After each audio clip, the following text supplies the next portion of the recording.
This video shows one step in collecting motor winding data, how to measure magnet wire. A service center could use this data to duplicate an original winding, verify that a previous rewind was done correctly, serve as a basis for redesigning a winding, or to store recorded data for future reference. As always, follow your organization's safety practices and procedures. To measure magnet wire, you'll need a lint-free cloth, a piece of paper, some wire cutters, a rag or an abrasive pad, and a calibrated digital micrometer with an optional stand. You'll also need the ESA polyphase winding data card that we're going to use today, or the form that your service center uses. And you're going to want ESA's magnet wire tables. Most motor windings consist of one or more coils of magnet wire. This magnet wire is usually copper and either has round or rectangular cross-section.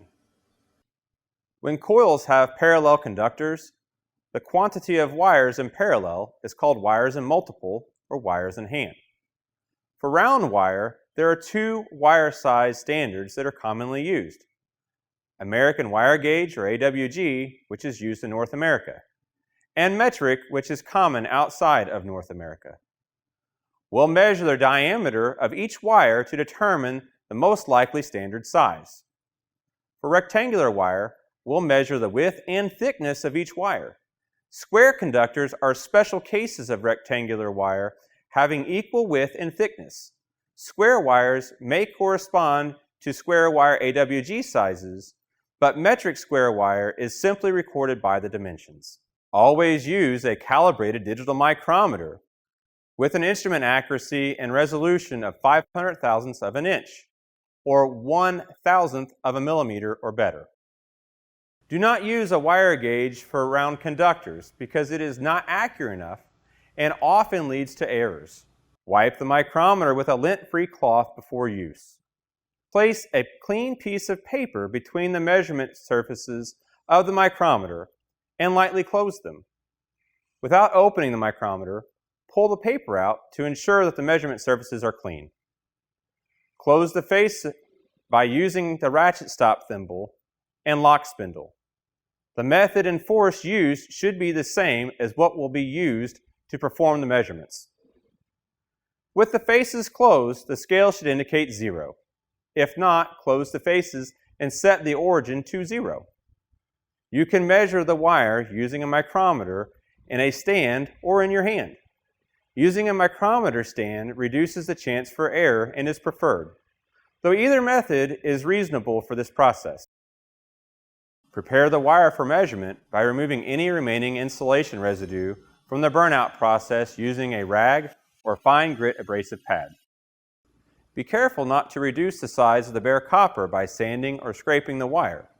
Removal of too much conductor material can lead to an incorrect wire size. Open the measuring surfaces and insert the wire. Then close the faces until they are almost in contact with the conductor. Use the ratchet stop thimble to complete the closure. Finish by locking the spindle. Read the scale and record the measurement.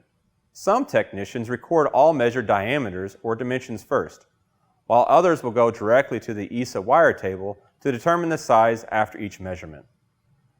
Using the ESA wire table for round wire or square wire, find and record the wire size that most closely corresponds to your measurement and determine if the wire is AWG or metric.